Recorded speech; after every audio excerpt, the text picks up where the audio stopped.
Baripada PRM hospital चिकित्सा अवहेलू प्रसूति मृत्यु अभियोग गतकालिठू उत्तेजना लगी रही। विपर्यस्त स्वास्थ्य सेवा और क्षतिपूरण दाबी नहीं जिला मुख्य चिकित्सा अधिकारी कार्यालय घेराव कर मृतकों परिवार और मयूरभंज विजु जनता दल।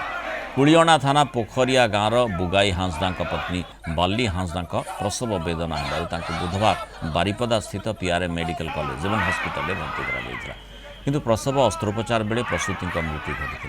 एसह नवजातक पिठी में क्षत चिन्ह थिबा देखा पाई परिवार लोक। ऑपरेशन पर घटना संपर्क में परिवार लोके जानिबा परे उत्तेजनामूलक स्थिति उत्पन्न होता। अस्त्रोपचार अवहेला प्रसूति मृत्यु होता अभियोग कर परिवार लोके।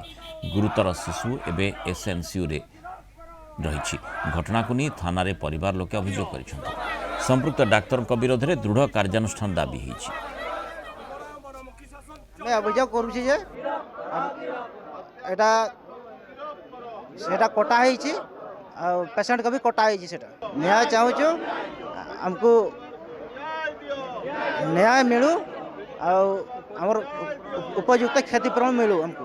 माँ को अस्त्रोपचार कले पिलाटी केमती काटिले ये निश्चित भाव संवेदनशील घटना एवं से लोकटी गरीब आदिवासी बाली हांसदा गरीब आदिवासी से मरी जाइए छोट छुआ आईसीयू अच्छी तेणु आम दाबी करुचु गाँ लोक समस्ते अंचल लोक आसछन्ति बारिपदा सहर भी समस्ते आसछन्ति एमाने समस्ते दाबी करुछन्ति जो डॉक्टर खामखियाली भाव ऑपरेशन करिछि से डाक्तर प्रति दृढ़ कार्यानुष्ठान ग्रहण कर जाऊ एवं ता सहित से जो गरीब लोकटी मरी जाइछि ताको आर्थिक सपोर्ट गोटे कम्पेनसेशन सरकार ताको उचित कम्पेनसेशन ताको दियंतु।